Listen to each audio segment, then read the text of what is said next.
샬롬 일용할 양식의 길만종 목사입니다. 오늘은 베드로전서를 마치고 베드로전서 전체 과관을 한 번 더 나누는 시간을 갖도록 하겠습니다. 지난주에 베드로전서를 모두 마쳤습니다.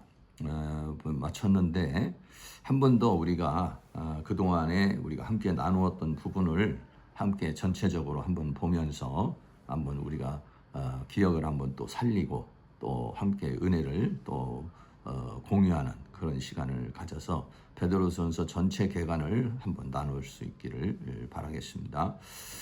베드로전서는 이제 고난 그 당시에 핍박에 대해서 네로 황제의 그런 극심한 그런 핍박을 배경으로 하고 있죠. 그래서 이제 그 고난에 대한 것이 전체 주제인데, 근데 그 고난은 우리를 고통 속으로 괴로움 가운데서 처하게 하려는 것이 아니라 그것은 영광을 위한, 하나님께서 그 고난을 허락하시는 이유는 그 고난을 통해서 우리에게 영광을 주시려는 것이다 라고 하는 것에서 베드로전서 전체를 영광을 위한 고난이다 라고 하는 주제로 나누었습니다. 1장에서는 이제 시련과 영광입니다. 흩어진 나그네. 그래서 이 수신을 받는 사람이 누구냐면 흩어진 나그네. 그래서 이스라엘 땅을 이제 떠나서 자기 고향을 떠나서 지금 그 아시아의 전체에 퍼져 있는 그 나라로 흩어져서 여러 가지 환난과 또 어려움을 겪고 있는 그러한 성도들에게 주어진 서신인 것입니다. 그래 이 흩어진 나그네에게 썩지 않고 더럽지 않고 쇠하지 아니하는 나라를 기업으로 하나님께서 주신다. 그죠? 이거는 뭐냐면 세상 나라가 아니라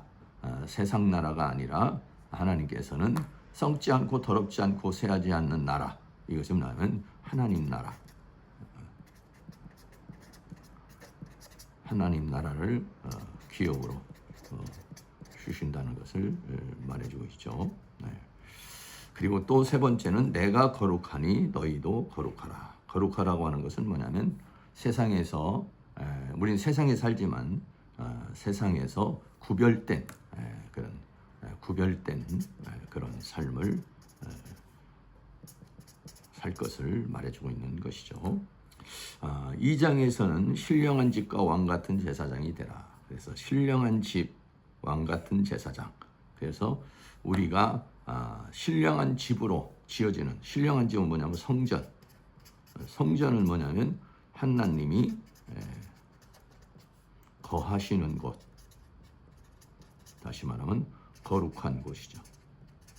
하나님이 거할 수 있는 그런 집으로 잘 우리가 지어지기를 바라고, 그리고 왕 같은 제사장이다. 우리는 왕 같은, 제사장은 뭐냐면 거룩을 말하는 것이죠. 그런데 왕은 뭐냐면 통치를 말하는 것입니다. 그래서 거룩한 통치, 이런 통치는 하나님께서 주시는 어떤 영광, 제사장은 어떤 거룩의 영광, 이것을 가리켜서 말하는 것인데, 우리는 신령한 이과 왕 같은 제사장이다라고 했습니다. 그리고 두 번째는 그 성도의 삶에 대한 이야기를 이렇게 나누었습니다.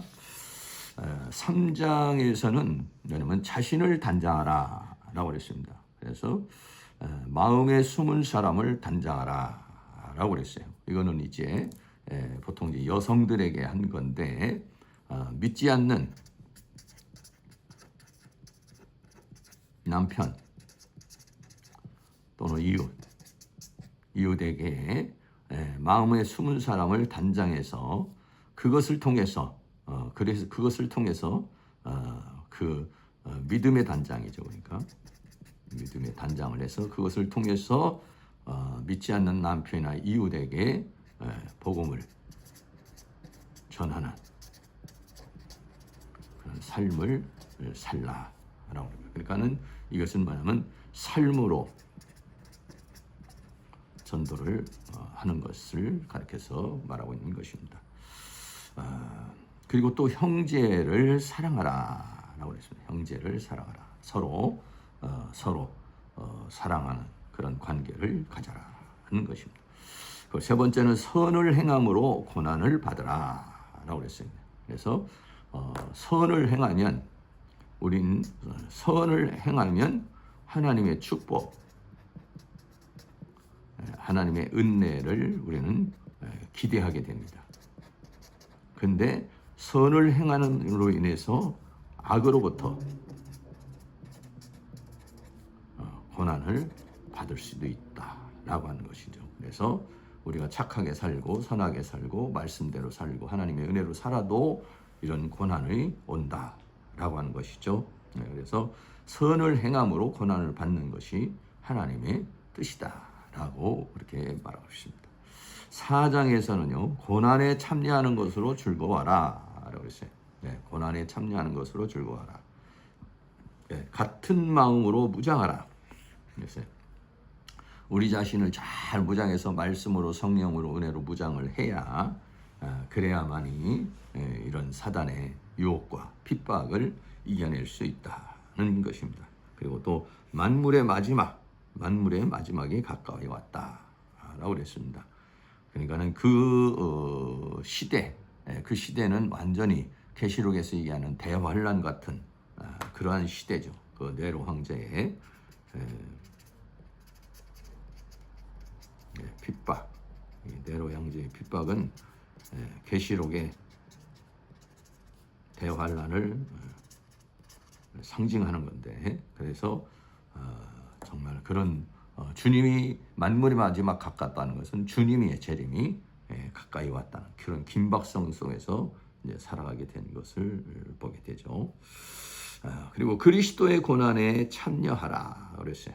그리스도의 고난에 참여한다는 것은 우리가 그리스도를 믿음으로 당하는 고난, 그리스도를 전함으로 당하는 고난, 또 하나님 나라를 위해서 헌신하고 봉사함으로 겪게 되는 고난, 이것이 참여하라.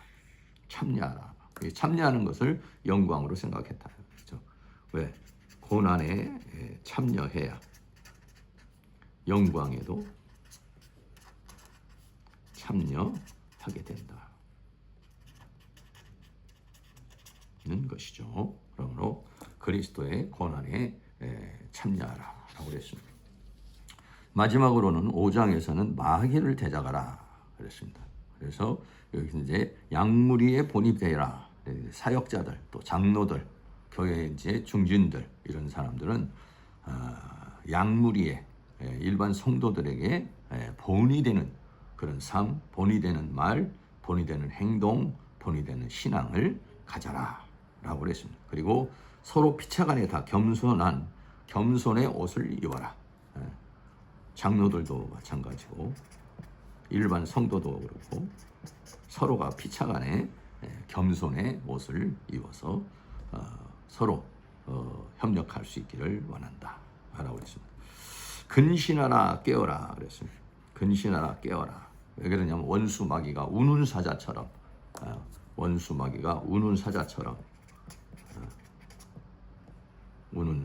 사자처럼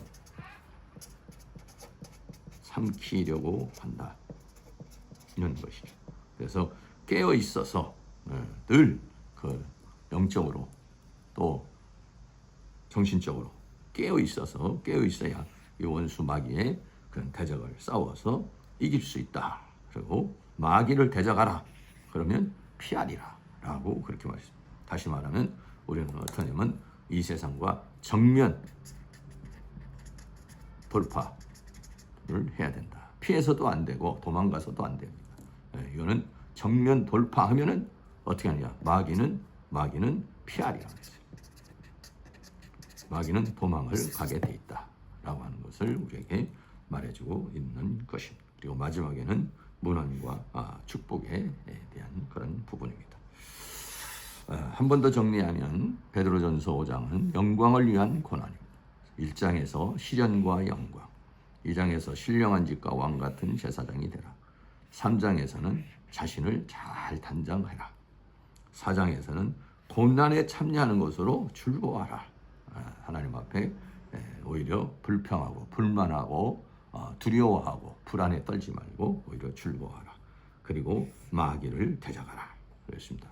그리고 로마 황제인 그 네로를 통해서 세상 권력을 통해서 사탄이 우리를 공격하지만 그 배후에는 그 원수 마귀가 있다는 것을 우리에게 말해주고 있는 것이죠. 그래서 이것을 마귀를 대적하고 이 고난을 잘 싸워 이김으로 영광 가운데 칭찬과 영광과 존귀를 얻는 그런 삶을 살기를 원한다는 것입니다.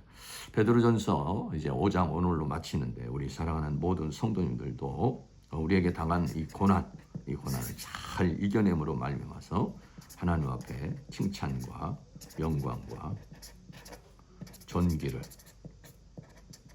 얻는 역사가 있기를 축복합니다. 감사합니다. 그동안 베드로전서 함께 나눠주신 거 감사합니다. 다음 내는 베드로 후서를 함께 나누는 시간을 갖도록 하겠습니다.